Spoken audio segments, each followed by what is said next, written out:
What's up, guys? This is your friend GP coming live to you with DeOrganized Media, where we get your favorite GigaBrain astronaut scholars in the same room to have a discussion on DeOrganized Nightly. We have a couple friends in the house right now. We've got Blockface in the back. We've got Jack Bin Switch. We've got a couple other friends from the Syndicate in the room, along with Crypto Dude from Boost X. So yeah, let's bring on our friends. We've got the Blockface, we've got the Jack Bin Switch, the Michael Liminal Snake, we've got Bleh, and we have Crypto Dude in the house tonight. How is everybody doing tonight? Happy Friday. I like the Leisure Suit Larry music. What's up? Yeah, dude. Isn't it a good vibe? It's like, yo, I feel like I'm cruising through the blockchain. Cruising is the right word, from what I remember. You played this game before. It does have that DeOrganized After Dark vibe, you know? Yeah, just wrap it up. Whatever you're doing. Hey man, the AI does all the work for me. It knows the vibe and sets it for me. So Set those to the arguments. AI that Restream is using. Man, I'm not the only one who's over the age of 40, I guess. Jack, you remember that game? No, you are not. No, you're not the only one. I'm probably the elder statesman of the group. You don't have to be, over 40 to know about Leisure Suit Larry. You might have that type of uncle whenever you're a young one that just is into games. And I did, so I know about Leisure Suit Larry. Yeah, watch out for those uncles. He's like an old metalhead gamer, man. He's a good guy. He was a good uncle, man, and still is. So, big shout out to Uncle Dan. We have a few new guests today. Of course, we have our regulars, Jack and Crypto Dude. But today we also have Bleh, who we met on Spaces, and Michael, whom I met on Spaces as well. Michael wrote the foreword to What I Learned on X, Applied Social Engineering. And he recognized aptly a few years ago that X is a sea of Narcissus. And so we've been implementing that thesis on Spaces for the past couple of years. Bleh, we met most recently, and she probably has better degrees than all of us combined, actually. And she's very modest about it, but she has a doctorate in applied social engineering, which is incentive mechanisms for the use of blockchain and otherwise. And so it's really been interesting to talk to her and meet with her. And she's been working on some data visualizations using on-chain data and also Twitter. So I'm not sure, Blair, if you want to tune that up. Love to see it. But Starting with you, Michael, if you don't mind telling the audience a bit about yourself. We've been working together for a while and we've known each other for a really long time. And most recently, without saying too much, you've been really working hard on an agentic platform, a platform that you can use to build agents. Oddly enough, you actually didn't go to university, you went to FTP University. For the old men in the room, you'll understand what FTP University really means. But starting with you, Mike, if you can tell the audience a bit about yourself, what you do, and what clients are asking you to do now in the future, leading up to March 10th in Las Vegas. Okay. Let's see. How do I explain my history? Probably say it this way. I grew up in the early 90s on the internet and essentially was already writing software by the time I was 12. So I've been writing software along with the internet for a long time. Uh, what that means lately is that I can kind of see through an awful lot of the bullshit that happens when it comes to marketing software development patterns, open source packages, and shit like that. And what I've been doing, my essential value add is cutting through all of that noise and getting their engineers up and running with the best tools. And in some cases, that means building an agentic AI platform and a bunch of other very crazy things. I think we have some interesting off ramps for crypto. I know not too many people like talking about off ramps because it means number goes down, but it means transaction volume goes up, which means number goes up in the aggregate. Yeah, and that's what I've been up to as of late. Now, before we move on to Black, can you talk about this magic of a model context protocol? A lot of people will see model context protocol or MCP, and it seems just about everyone who's developing anything with LLMs is building their own MCP servers. Most recently, I heard Dan on the show talk about it. You mind explain to the folks why MCP or Model Context Protocol is on everyone's mind? Okay, so Model Context Protocol allows an LLM to use an API.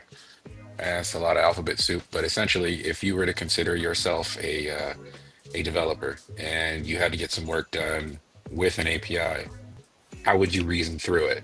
How would the data be best presented to you as a person?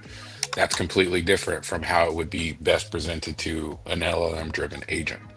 So what the Model Context Protocol server does is translate that API layer into something that an LLM agent can use and leverage as a tool. That's wild. So how are people using that? I saw the Stripe MCP server. Like, how would a Stripe MCP server help builders of applications build more stably with LLMs? Well, in a REST API, you have methods which call functions in the target program. You can think of it as a remote procedure call, so to speak. It's a type of remote procedure call. What MCP does is allow the LLM to throw these remote procedure calls to upstream systems.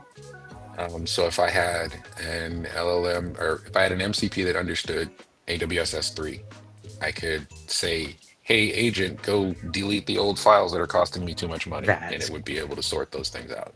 So by providing common API interfaces for these LLMs, the LLMs can now use APIs? Essentially, APIs become tools that an LLM can use or an agent can use. Like, because an agent is not just an LLM is the text processing engine. You can think of it like the keyboard. The agent framework is a set of logical steps that tell it exactly how to use that keyboard to do the thing. That's wild. That's incredible. So is everyone that's building applications using LLMs kind of gravitating to this? Because I imagine they were all building their own separate versions of this before.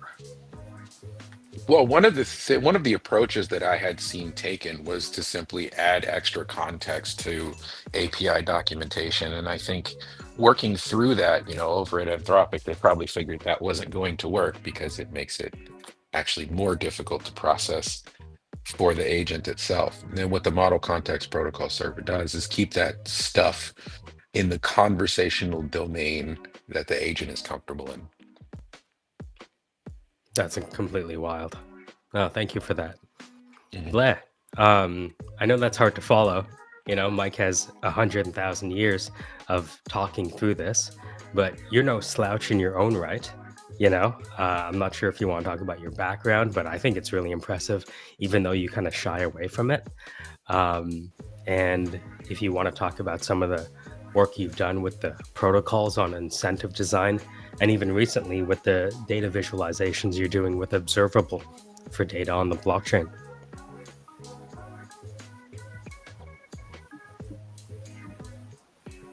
Hello, nice to meet everybody on the metaverse. I am Blair. So, in terms of, I guess, incentive designs, I've worked with protocols of designing point systems with aims to direct user behavior where there could be added benefits to the network. So, behaviors incentive can work in two ways, right? Either you can reward existing good behaviors, but also you can give a spotlight to unseen domains where it can actually help the protocol.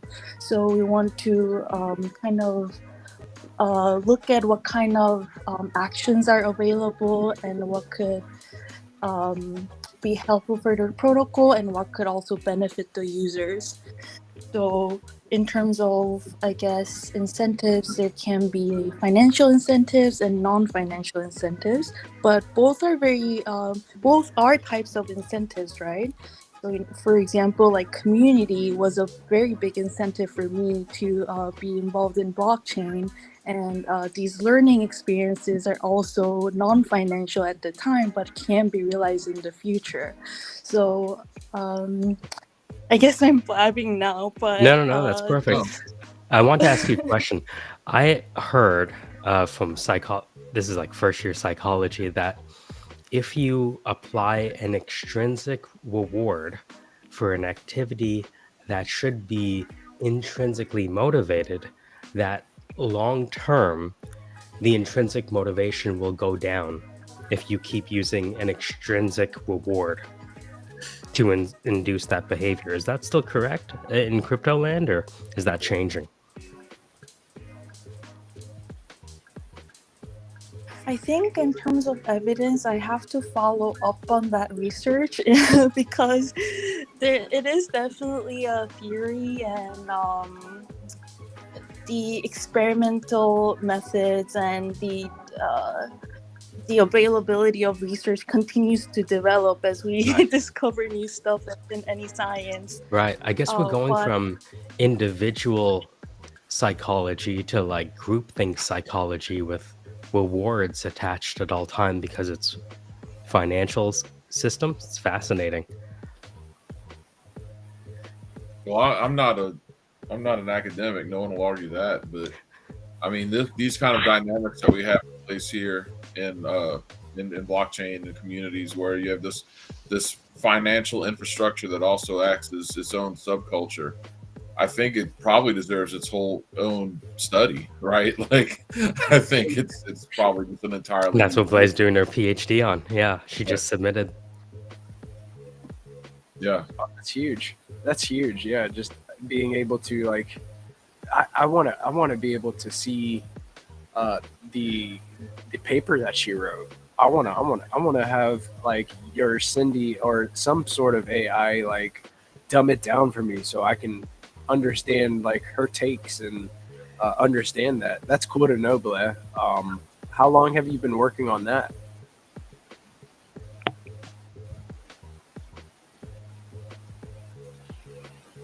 so my my research is, I guess my paper is not exactly directly linked to blockchain, but I have spent a couple of years preparing my research, definitely. Awesome stuff. It's funny because want. oh, Yeah, go ahead. go ahead. I was No, gonna say, like, what Crypto Dude is working on. It's one of the reasons I wanted to have both of you on the show, all three of you, really, because what Crypto Dude has done is show how stacks might cross the chasm by bringing the financial system to the user in their daily interactions seamlessly. And so it's interesting because there are ways to study what we're doing, but there's also the need to kind of discard playbooks, because this is going from individual psychology to social psychology to social psychology with financial incentives. And with Crypto Dude bringing the ability to have your social interactions side by side with your financial transactions and interactions. I mean, all bets are off, but Crypto Dude, I'm not sure if you want to share your screen and kind of reacclimate everyone to what you're doing again. Just sometimes people might not have experienced it. Yeah, I'll do that here in a second. Let me also just add to what was being discussed here earlier. So with regards to incentives and, you know, how those affect people's behavior, that's most definitely, you know, a very kind of, it almost sounds like trivial if you just hear it at, you know, face value or whatever. But if you actually think about it deeply, you realize how much that actually affects society, how much it directs society, how much it comes into day-to-day play of existence. And, you know, when you start to evaluate how incentive models work and on social networks and how there's like this tendency to want to chase the trend to leech the ad revenue, everybody winds up, you know, inadvertently supporting propaganda, and, you know, it becomes like kind of a top-down model because the algorithm winds up dictating the trends, which winds up dictating, you know, there's not a whole lot of room for, you know, contrary opinion at that point, which is so critical for value discovery and innovation and you know, everything that is essentially critical for, you know, actual prosperity and growth. And so, you know, tying that all together with BoostX, you know, to bring it back home to that, you know, I've been working on obviously this, or in this space for a long time, and I see how crypto can play a huge part in realigning the incentives. And so the censorship resistant nature of it allows people to be a little bit more true to themselves because they're not like as prone to being canceled as a you know, a traditional financial layer like from legacy financial layers has.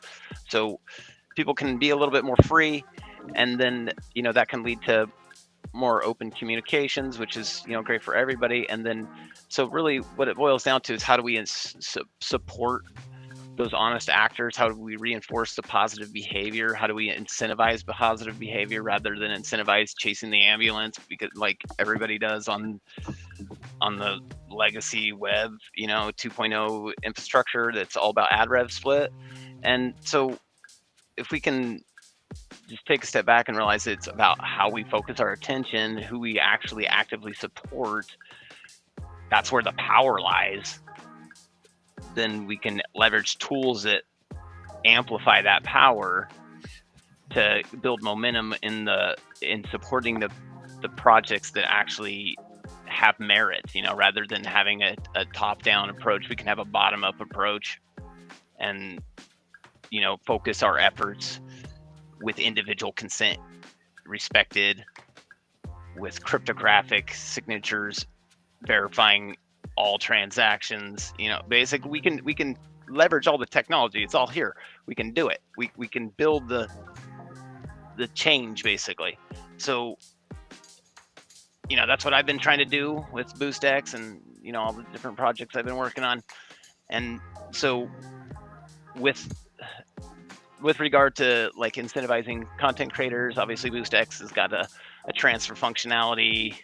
So for those that aren't aware, BoostX is basically an extension on Chrome that you can install that works in tandem with your existing wallet, that like Lether or Xverse on the Stacks blockchain. And so basically what it allows you to do is connect your wallet on X and, you know, have an integrated DeFi experience on X. So GPSC, I'm going to share my screen so we can all take a look. Let me just show my screen here, and then you can talk through it as I pull up the video. Okay. And so, you know, basically as users, you know, think about how we want to direct our energy and how we want to focus our goals, so to speak, we can leverage different tools and build different tools to do so. And kind of that brings me to what, you know, BoostX is about basically, which is obviously direct, you know, the built-in transfer functionality enables people to, you know, well, let me take a step back. You can connect your wallet on X like the video is showing right there. And, you know, once you've got your wallet connected, you know, there's the capacity for you to start, you know, tipping other content creators, or, you know, getting your content tipped by other, you know, like-minded users that are running the extension. So, you know, like I said, BoostX is an extension that works in tandem with your existing wallet. So it's not a wallet. The UI looks better than that. So that's an old video. But, you know, it allows basically you as a content consumer to actually permissionlessly financially support, you know, content creators you believe in. It leverages Stacks BNS to find the payment address automatically. You know, there is another layer to this that we haven't really fully fleshed out and built yet, but it's on the drawing boards to allow some of your funds, basically, you know, as you're sending them, to direct a tiny little fraction of the funds as well towards some charities of your choice, so we can, you know, reinforce that, you know, grassroots style innovation, because obviously there's going to be different things out there, different projects out there that you're going to want to support, and ones that maybe you don't necessarily want to support. And I think if we can bake in the support of those projects and organizations and individuals and get them, you know, basically a means for everybody to kind of collectively fund them passively, then, you know, we can start to see actual innovation in a permissionless manner. That's awesome stuff, dude. You know, we've talked to a lot of Based founders this together this week, you know, kind of displaying what BoostX can do, and potentially, you know, as far as like SocialFi applications, with Skullcoin, for example, you know, and Zenitron, you know, and also we spoke with, you know, WagMe and Landy, and it has been the talk of the town this week, you know, so it is awesome. I have to ask, are you still pressing F5? Yes, and you know, on that news, I did get a response back from them. It was rejected for a legit reason. I accidentally included permissions I didn't need. So, you know, I'm gonna own that one. We're gonna have to wait a few more days on that. But that is the best response you could have gotten, though, right? Yeah, actually, because it allows us to, rather than go with the original V1.2, which is, you know, we'll say rough around the edges, to say the least. You know, it doesn't look that clean. It's kind of got a little bit of a, you know, certain things you'd kind of expect is missing in there. So we're adding those, you know, we've been adding those, obviously, and basically we're at V1.2.7, and that's looking to be the version we're going with. So it's got most definitely some ease of use additions in there to kind of make the process a little bit easier for users. Kind of some preset buttons, some balanced presentation, some disabling of the transfer button when you don't have the proper conditions met, because you don't have the balance or whatnot. So there's quality of life features basically in there that just were kind of needed to make it a little bit more professional. And so it looks like it's within, I would say, 1 week max to get it out there to people, because there's going to be a review time once I resubmit, obviously, but the review time should be much faster this time, because it's basically just removing some permissions and reviewing some essentially a few, I guess you'd say, quality upgrades. So I'm excited for everybody to get in their hands. It's most definitely been getting a lot of buzz, that's for sure. Like, my phone's just constantly blowing up with notifications. Yeah, the one thing that I really liked about this is that you will have the ability to interact with smart contracts directly from X, right? So we talked a little bit about doing like an NFT mint and what that would look like. Maybe having a little module over on the right of the, like, where there's free real estate on X. So all the way to interacting with Bitflow to earn yield, right? So it has been a really cool thing to kind of explore the different ideas that we can do with Boost X. Now that we've really talked about that, I would like to definitely say thank you for coming on every night this week to kind of let us pick your brain. It has been awesome getting to shoot the breeze with you, and definitely want to have you on as much as we can, because this is a really big deal, guys, for the Stacks ecosystem. This is built on Stacks and for Stacks and Bitcoin. So moving into other options, we'll have SBTC, thinking of like stables, like Hermetica being used, all the way to Skullcoin, and maybe even like, I know the Dogpool Coin crew, Jamie F. He does a lot of onboarding from the Sol ecosystem. I see where it could be he'll throw Peggy tokens over to anybody in the crowd that has showed up to the space. He has a blockchain mixer on Wednesdays, so I could see it being used for that, just to make his life as a founder a little bit easier to get everybody those Peggy tokens. You just have to make sure you have a BNS as your handle on X.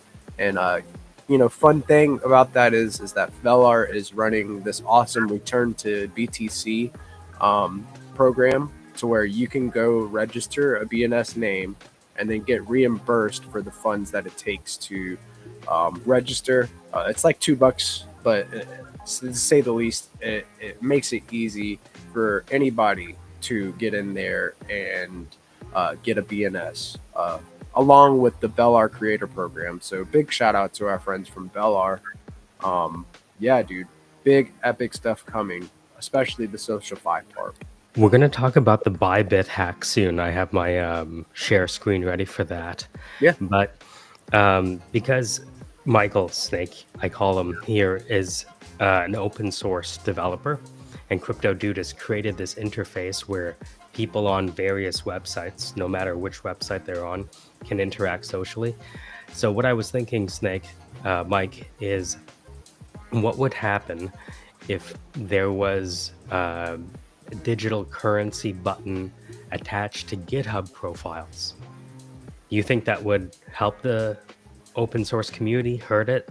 Would we have to talk to Blay about the incentive mechanisms around that? Because you're really big on the open source community side, and I see you leading multiple open source teams.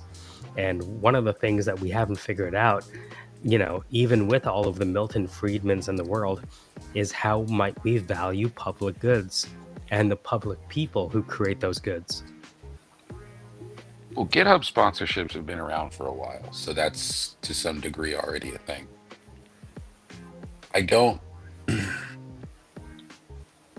I don't know so much if GitHub is the correct place for this sort of thing because it's a tool that's used for business. I'm not even going to go looking um, for monetization channels when I'm on GitHub. I'm there for the code and I'm not there for much of anything else. When I think of the way to compensate open source developers that works best is it's a very simple salary, like a skateboarding sponsorship, and then take your hands off of it. The developer is going to do some good in the direction that the sponsorship fund wants, and just leave it at that. Because most of the time, when I see people going in to fund an open source developer, they're like funding them to do this, hit this mark, deliver this good, and that's a job. That's a job where you're working for an idiot because the Right. idiot does not know what software he wants. Right. So if you're just trying to say like, okay, software developer, do the best thing for this ecosystem, and here's some cash so you don't have to worry about rent and food, then you've got someone who's self-directed and much more of an agent to make those changes you want to see. So it takes some hands-on and then some hands-off. You can't just like click a button and make it work.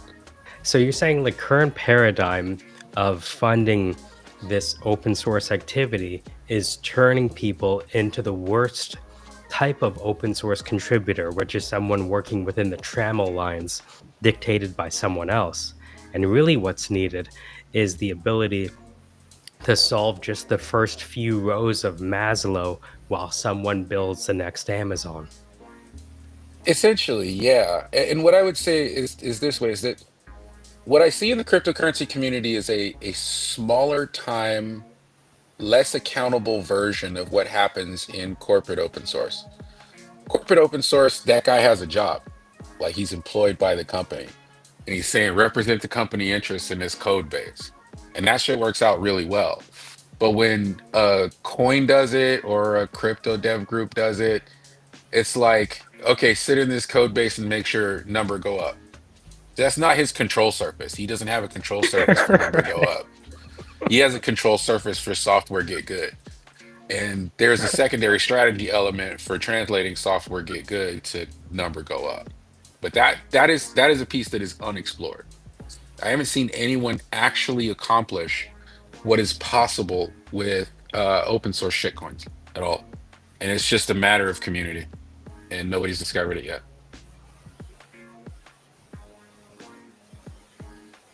I think a lot of that has to do with regulatory uncertainty, honestly. Anyone who wants to work in the open, when you're talking about shit coins, as you've seen recently with Solana, where everything was just engineered for max extraction from clueless retail. That's been going on in the space in different ways since I've been a part of the space.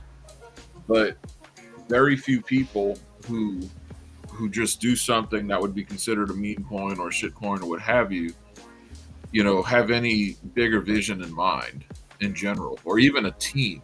Ever since the advent of easy to launch soft contracts, smart contracts, right? I mean, that's been around since about 2020 or so, 2021. And now it's, by this point, everyone knows it exists and everyone's been using it on Solana and so forth. So right now, like if you look around for smart contracts that have actually been built by an actual developer with any kind of goal in mind, you're going to look a long time before you find one. It's very rare. So then in that group, now you have people who are like, okay, what can we actually do with it now that we've done it? And with the regulatory uncertainty around it, you really don't know which way to go, especially if you're doxxed and you're trying to do the right things. So I think we'll see that change more with the regulatory clarity coming. I know I've got some ideas. So it's just a matter of, what can we do to, because there's only so many things you can do in this space that are worth losing your freedom for, you know, that are worth not seeing your kids again for. And that's how most developers are going to think of that, you know? I think it's a good way to limit what is possible in the space. And this is going to be like absolutely nothing personal on you, but it's not hard to be sure about what regulations go on in the cryptocurrency industry. It's a security. Everybody says it's a security. Government says it's a security. If you just act like it's a security, it's no problem. Everything there then comes down to how you solicit the security, right? So we have regulatory clarity, and this is what I'm saying by not too many people understand what to do with this stuff, is that you can behave completely above board right now with what we know. But is it a security? Like, you just have... I'm not just going to accept Yes. a politician's definition of it. Fuck that. They're going to fucking totally power fucking grab. I don't give a fuck. Yeah, if you don't give a fuck, your shit's not going to make it. That's the problem there. Wrong. Because you have to play Wrong. the rules of How the about game. the Bitcoin? Yeah, Bitcoin didn't ask permission. Bitcoin is a fucking scam right now because people don't obey any kind of Bitcoin's a regulations. They sit scam. there That's and your go. take right now? They sit Bitcoin's there a and go, scam. Oh, fuck please. regulation. They start complaining about it, and this is purely demand avoidance. Yeah, that, It's just that like doesn't it make makes any the sense to me. system that you would have to build a little bit You more know the value, complicated, and the it's value demand proposition. avoidance. The value proposition of Bitcoin is not predicated on regulatory approval. Quite the opposite, in fact. Yo, I don't care. Okay. Yeah, I think I mean compliance is going to become a part of the conversation now, though, right? Like people Right. aren't just going to For be able to do certain industries, for sure, that have like to. which industry is not.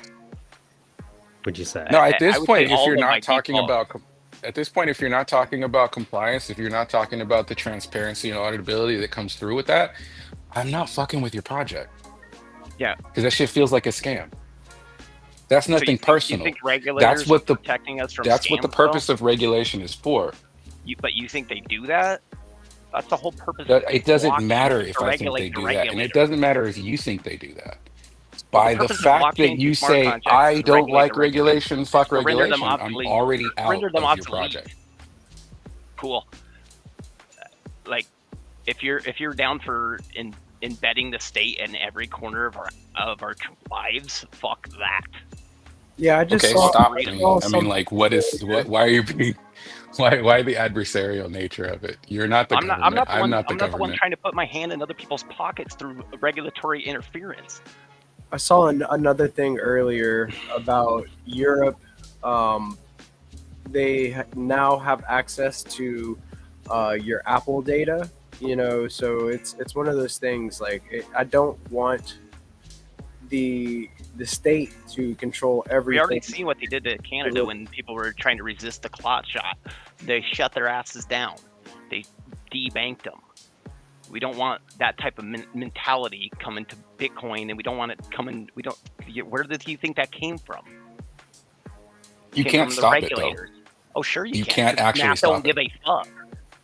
You can not give a fuck, but you can't stop it. Your political opinions don't care about math. I'm not talking about politics, bro. You're talking about politics. Yeah, I think Mike We're is talking talking about about Roger Ver in a Spanish prison after publishing Hijacking Bitcoin, right? Yeah, that guy got fucked over. He did get fucked over, And by who? The people that are pro-regulation. by the political, legal, and regulatory environment. Hmm. And so people What with was his families crime? are gonna was his crime? going to have to consider compliance when launching such activities and platforms. No, Not if we want They freedom. got Ver on taxes. I mean, they got Al Capone on taxes. Right? but Like, he you actually get had. anybody on taxes. How many lawyers and how many tax professionals does he have to hire before he makes his exit, before they can come back retroactively and take a pound of flesh for basically having an opinion that is essentially dissenting from their freaking gospel? So, you know, I'm not down to bend the knee, nor will I ever be, because that's how my kids wind up, or my grandkids, or somebody else's kids winds up slaves.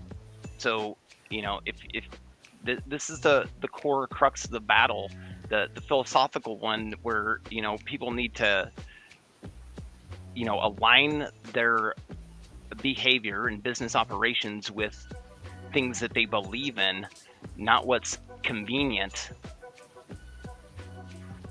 I think of the quote, "Render unto Caesar." Yeah, what is Caesar's?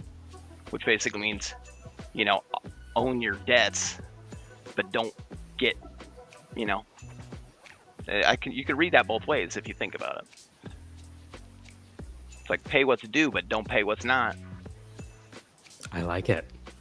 I like it. GPSC, can I share my screen? This is something that we wanted to talk to today. You guys are Ethereum maxis, so I'm going to go on mute. But the Bybit hack is officially the largest crypto heist in history. This is 6 hours ago. 1.46 billion plus stolen and still counting. That's 16% of all previous crypto hacks combined. Here's everything that happened. I'm going to go on mute. I'll let you guys tell the audience what happened here. Now, from what I understand about it, it's basically just like a spoofed web page came up from a fake URL, and they did what they would normally do. And it really no different than how people socially engineer hacks of small accounts, which is telling and is frightening. Now, I don't know if they've finished their post-mortem yet, if that's still the official story, but the last I checked, that's what it was. Yeah, this is So crazy. So what I've seen is that it's been tracked back by Zach XBT, that it has something to do with the Lazarus Group. And as you know, like in Stacks, the Lazarus Group is suspected of being the group that hacked Alex all those months back. So it's one of, it felt like a time in the market for one of these black swans, right? I don't know if anybody else was feeling it. It felt like sentiment was just about to start changing. It was changing, and Black Swan, and this indirectly affects a lot of different things in the crypto sphere. Total 3 took a hit, which is the total market cap of all altcoins minus Bitcoin. So, with Ethereum being sold off, and that's over 1.4 billion and counting. That's not a small amount, though it might be to Bybit, who's been running for years and can probably just take this hit. I have seen that they have started taking out loans to cover withdrawals. I don't know how much of that is like damage control, and they just don't want to like touch their bags and end up selling things, or what it is, but it is causing a little bit of a panic, and a lot of people are withdrawing their funds from Bybit right now. So I was wondering your take, Jack, like when you saw all of this transpiring, like how did it make you feel? Is like it's about time? Like what was going through your mind? Well, there's the old lesson: not your keys, not your coins, right? So I think that's the first most important takeaway, honestly, is that if you're going to interact in this space, you are taking an amount of personal responsibility that some people might find uncomfortable, especially when you start throwing out things like, oh, this is your seed phrase, these are your keys, this is that, and people are like, what the hell? I just got comfortable with email 10 years ago, give me a break. Right. So like faxing and shit over here, man. But to that point, like that's why I like BoostX so much, because this is going to be one of those tools that allows people to become more comfortable with the idea of crypto in general. It'll be one of those things that would take someone not exposed and give them the impetus to get a wallet and play around with this, right? And then you just wade in. But at the end of the day, on social media especially, I don't have a very big X account, right? I've got an account under 10,000 followers, and any given day in my like spam folder of my DMs, I have no less than 5 or 6 people per day trying to like social engineer me into clicking the link or Oh, going or what have you, right? Honey traps. Yeah. So like, It's ridiculous. and this occurs. You find this in Discord. You find this through all these things. So no one is ultimately going to be, and I think that people are like, well, maybe when the banks can hold your Bitcoin, or maybe when the banks can hold your crypto, maybe, but still, at the end of the day, all those systems still have to be built out, right? And what are they going to look like? What kind of security measures are they going to bring to the table? They have tremendous resources to bear. They might bring bigger and better than we know. But at the end of the day, it's not that hard, right? You have hot wallets and cold wallets. All right. If you're gonna have hot wallets, multi-sig that shit. Make yourself a. That's why I think Ryder, that's why I was so excited about meeting Louise at Ryder. Because I was like, oh, this looks like something that you could actually somewhat manage a lot of money with. Yeah. And he told me that everyone's system is just having multiple ledger wallets, each with their own 20-word passphrase, and thus and thereby the surface attack area proliferates with the number of these wallet things that you have to gerrymander together. Yeah, well, because you have to then keep track of all of your different, passphrases. There's only so many ways you Seems can untenable. You know what I mean? At scale, right. Unless you try to like create a bunch of smaller organizations with each $1 million limit, so that if anything gets, Yeah. So how do you like reason about that? the big takeaways are, no, if your funds are on a centralized exchange, there's no reason to think that they're like safe, right? Like Coinbase. That is the jurisprudence so far. That Right. if you have your money on a public exchange, then not if but when, perhaps. Right. Yeah, because Bybit's the third largest. That's why, and that's why they can like take a hit like this, because they've been in this game a long time, and they're massive. You take some of these smaller centralized exchanges, no dice. You're never gonna get your money back. What you're saying is that security against nation-state attackers is yet theoretical. And then, well, the other thing you got to think about, like a lot of this crypto theft is organized crime, period. Right? You can think of it as like a new, digital type mafia, if you want to conceptualize it that way. But yeah, there's different nation state, like North Korea is the most infamous one. Not that we have anything against mafias. Keep up the good job, everyone. But yeah, not your keys, not your coins. And that's something that everyone in the space does have to grapple with. It is one of the things that really does like make it less appealing to new people. And that is why Ryder is like a step in the right direction, right? Could you imagine like being able to tap your phone to transfer funds to a hot wallet and then use BoostX to send somebody like whatever you want to do, like immediately, just one tap to your phone with your Ryder wallet, and then boom, you have your transfer done, and then you go to BoostX and then handle your business. So I think there's like something in that. There is truth in that it is going to simplify the process and demystify self custody in a fashion, right?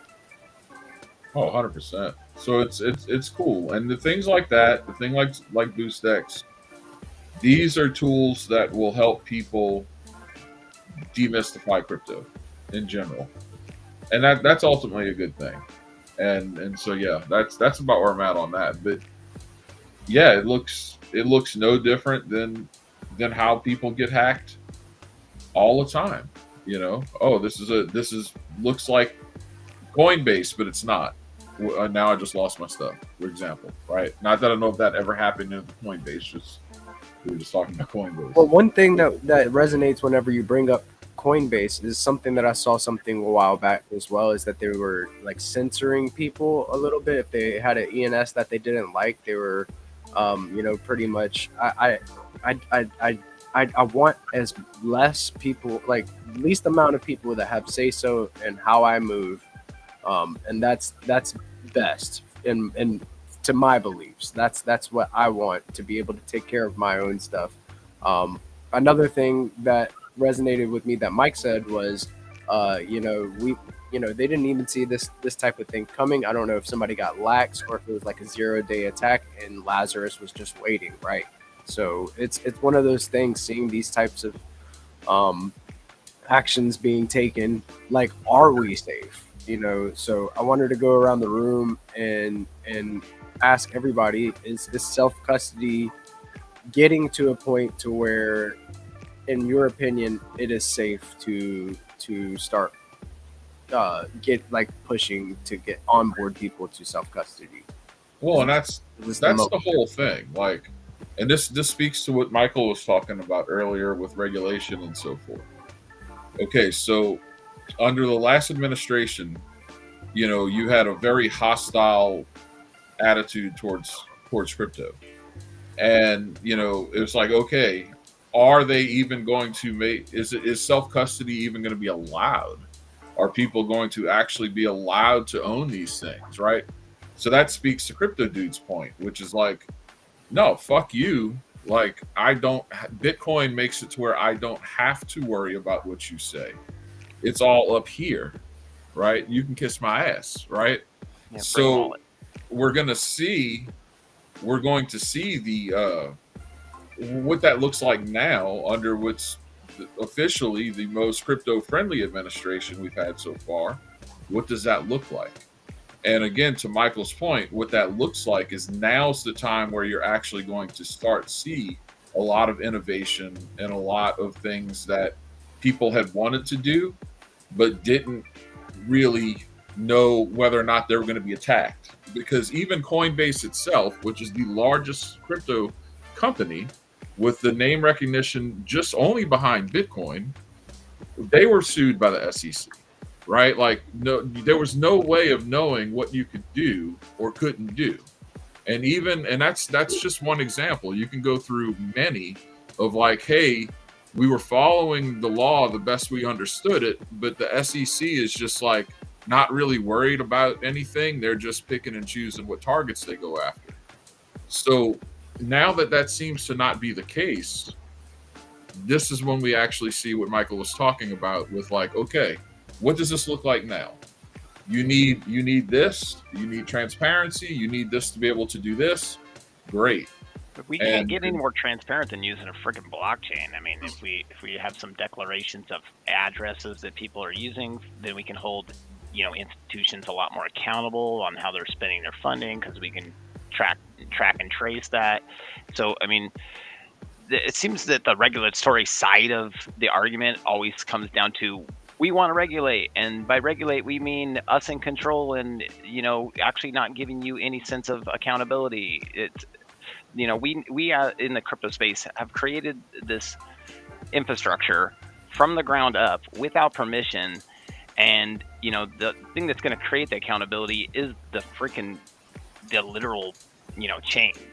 So how we leverage them is up to us. We can play ball with friendly parties, obviously, and onboard people that are respecting, human rights, but we don't need to capitulate any ground to people that don't, because we have the math on our side. So just remember that much. Yeah, even XRP, Mike was sued by the SEC. You want to get a little into that? The only thing about I think about self custody is what happens when you meet someone with a bigger gun than the one you have. Yeah, that's always been. If you got it in a brain wall, at least they don't get it if they kill you. Well, there you go. You just increase the value prop for everybody else in the network. And you get it one finger at a time, I heard. Oh no, and you do bring up a very good point, right? Because wrench attacks, as they're called, that's another thing that is becoming organized crime level and this, that, and the other. And that's a separate issue in and of itself. But again, like, here's what I always wanted to see. Now this might be retarded. Gun built into the ledger. No, like, actually, like every wallet should have like an ADT type monitoring service on it. Right. Like an ADT service is, in the US is, you have a burglar alarm, it goes off, the authorities are notified, right? So even something like that might be useful in this case when you can't talk or you're compromised. But by the same token, if you're doing things with multi-sig, if you have dummy wallets and look, make sure you have real big Don't guns. put your just like any investment, you don't put all your eggs in one basket. Right. You should most definitely prepare for the worst by living what's like, I don't want to say conservatively, so to speak, but you get what I'm saying. Right. There is a certain value to investing in, Not sticking out. well, remaining honest. That will go a long way. You're not going to attract hate. That's it's like if you're going around ripping people off, then of course people are going to fuck you up. That's the way it works. So Yeah, I think of Fargo, where after a certain amount, like $250,000, people start demanding FDIC insurance. Right? They want that safety. So that's kind of the threshold that I think of it. After But to your point with self-custody, yeah, exactly. I mean, take it to the realm of like a house fire, right? Like there's all kinds of different dangers that come along with self-custody. But again, like it just comes down to, we're a generation that is not used to personal responsibility. And if you're going to do this, you need to be responsible with it. And if you're not, well, you have the entire TradFi system that's working overtime right now, figuring out ways to relieve you of that responsibility. It's just going to cost you the custody of your assets. So that grade 6 reading level is going to be borne out in the amount of self-custody that people engage in. Right. I got it. That's dark. I wanted to pitch to Blair. She has her PhD on she's been around, and I would like to hear her opinion, like about this hack and value extraction and self custody. What is your take, Blair? To be honest, it got me really thinking deep about the benefits and the pros and cons between the TradFi and Web3, definitely. And I'm the type of person that I don't want to be holding a gun. So central exchange is like, okay, what's the probability that they're going to be hacked versus I'm going to be hacked, where I'm clicking multiple stuff. So that's definitely a debate in terms of like where your practices are. But it made me think again about like trust line is such a good concept in terms of if it would be pretty if you could, even if you could leverage like AI and machine learning to kind of like detect what's the probability that this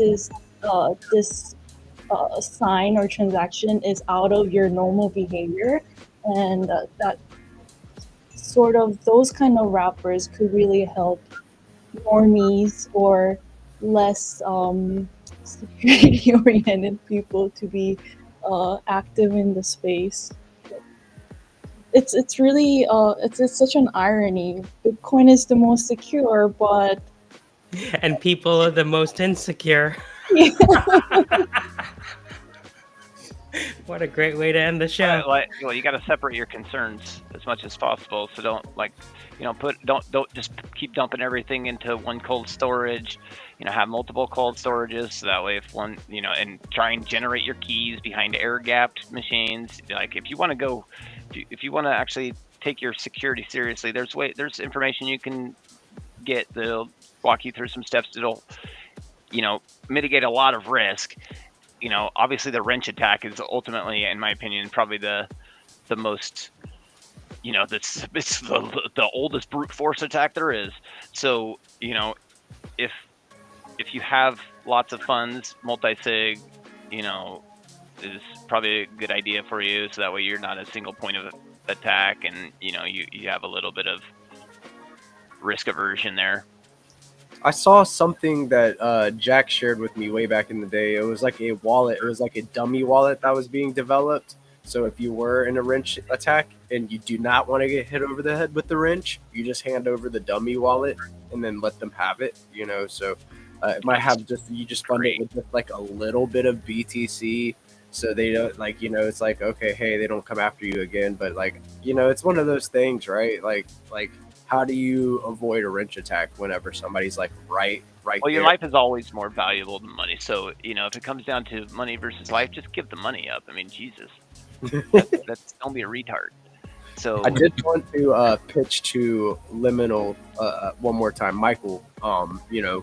Do you think that we're in a space, like you made it very apparent that Bitcoin is not your thing, but do you think that we're in a space where people would be safe self-custodying? I think it's about as safe as keeping your cash under the mattress, and you're never going to get any better than that. I disagree on that. I mean, multi-sig is not your cash. Rocky, underneath what your do you think mattress. about this whole Bybit hack? Rocky, how do you think about self-custody? We need trust lines. So we need Trust lines? How dare you? What are trust lines? Michael's actually proposing a SIP for trust lines on Stacks. So how convenient. So No, I okay, discarded it because the community didn't like it. They don't like ideas from XRP as a general rule. Rocky, go ahead. So have you guys met Joseph? You guys know Joseph? I have not. We met him today on the SIP call talking about real estate. Yeah, go ahead. No, so there's that real estate conference is coming up, right, in Las Vegas, and so one of the protocols that I've been looking into deals with like real estate deeds and real estate like titles on chain. So that's like the whole thing. It's on Base, right? It's like they have an integration with like the local county. You mint your title on chain, and there's like integrations with like Web 2 side of things, right? Because even in Web 2, there's problems with fraud when it comes to property, right? It's like millions of dollars in fraud or whatever, and so they're trying to solve this because if you can prove on chain that you own something, then you can take loans on it and things like that, right? And so that part is fine. The application works. They're doing like millions of dollars of transactions on the protocol, et cetera, right? But for me, it's like I'm not gonna use that shit unless there's trust lines or like 3-4 factor authentication on the system, right? So what I mean by that is like, for example, like my house, I probably don't want it to clear instantly, right? I want to be able to set something where it locks in for 7 days and notifies me if there's a change. 30 days if there's a change, right? It'll probably need my phone to authenticate. It'll probably need some kind of email verification, right? At least 3 in my mind, right? Because I don't like want instant finality on my title of my house, right? That's not something I really do need. You to want clear slow fast. blocks for that. Yeah, I want it to be locked until I get the funds cleared through normal Web 2 escrow from whoever the other person is, right?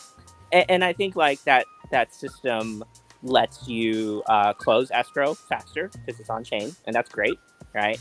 But just for security wise, like I probably won't use that type of system until you have things like trust lines. It's like I have to whitelist the wallet from the other person, establish a trust line with them. Maybe it takes 48 hours to confirm, right? Escrow clears, and then it swaps on chain or something like that. But these things are yet to come, so we'll see how it goes. Well, one thing I wanted to touch base on that came up in the conversation was social manipulation. How much of this do you think? Because I was looking and I saw something that like soon as the ETH got sold off, the bidders were there. It went right to a demand zone, and it got bought right up. So how much of this hack was, is there conspiracy theorists with their hats, tinfoil hats on, and are they crazy guys for thinking that maybe this might have been like planned or, by somebody that may not just be the Lazarus group? No, I don't think you have to go any further than, the people with the biggest targets on their back are going to get targeted the most often, right? I think that's the way to explain it. And I'm wondering, Rocky, to your point, there's technology, there's smart contracts that exist that allow you to take something and lock it up for X amount of time without it moving, right? Like it's Time lock. one of the better ways to do some lending and so forth, with your assets. So I'm wondering if that is like just a matter of using that with a couple of, like you say, Web 2 innovations, implementations, and that would do that. I agree. Like I'd be very nervous to have, even as much of a blockchain proponent as I am, I'd be extraordinarily nervous to have like, my home title, just sitting there and waiting for a nation. Yeah, you don't want your home title basically chilling in your hot wallet. Let's just put it that way. You get a knock on the door. It's some North Korean. This is my house now. Yeah, dude, it's like, yo, bro, didn't you check your ledger, bro? Like, Did you check your balance this morning? This house belongs to me. Yeah, this is my house now. It's like the meme with the from they take over the boats and it's the Somalian pirates and this is my ship now is what it feels like. I'm the captain now. I'm the homeowner now, bitch. Yeah. Hey, great show today, guys. Yeah, dude. Covered a lot. I really appreciate you guys for coming through. Mike, I appreciate you coming through always, like, and bringing guests to talk to that have different views and different values, because we have these type of conversation and getting these types, like, different, this group having a diverse, background and different views and values makes the conversation more interesting, right? If we're not fighting, we're not really talking. Exactly. So goes along with your mantra: be more objective, make jokes about everybody, and maybe we'll get people incentivized and motivated to do some more. So I appreciate you guys coming through. Jack, Blockface, Crypto Dude, Snake, Bleh, Rocky. I hope you guys all have a fantastic night. It's gonna be Monday through Friday, so you guys are always welcome to come back through to the show. Always reach out. I loved this conversation. I'll go around the room one more time and just give everybody one last word. We'll start with Jack, go to Blockface, Crypto Dude, Snake, Bleh, and then Rocky. No, I hope everyone has a good weekend. And yeah, like, not your keys, not your coins. So just be careful out there. Right on. Blockface. Another episode of Together Alone. That's right, Together Alone. We'll see you next time. Right on. Crypto Dude. Jack said it pretty much well, all right there with the not your keys, not your money. So, that's the whole notion of being, I guess, self-reliant and responsible. So, Agreed. Keep working towards that direction. Liminal. Quantitative recentralization. We can explain that a little bit later, but it essentially all I means, heard was go ahead. Sorry. No, I was gonna make a joke about XRP, but Oh. Right. Yeah. So essentially, don't keep all your eggs in one ledger. And that way you don't have to worry about what any one given ledger is doing. Right on. Yeah. Bleh. How can we incentivize users to be more secure? How? I think that's another conversation. I think we might just have to have Rocky. No, it's good stuff. Great conversation. Thanks for letting me chime in. Thanks, guys. Well, I hope you guys have a very blessed weekend ahead. It's this boy's birthday tomorrow, so I'm gonna go cut up a little bit with my nephew, go watch a little hockey. This has been another great show of DeOrganized Nightly, where we bring your favorite GigaBrain astronaut scholars together, and we get a conversation going, as degen as it might get, or safe, talking about self custody and how safe it might be. We're bringing it to you live on DeOrganized. I hope everybody has a blessed night. Peace.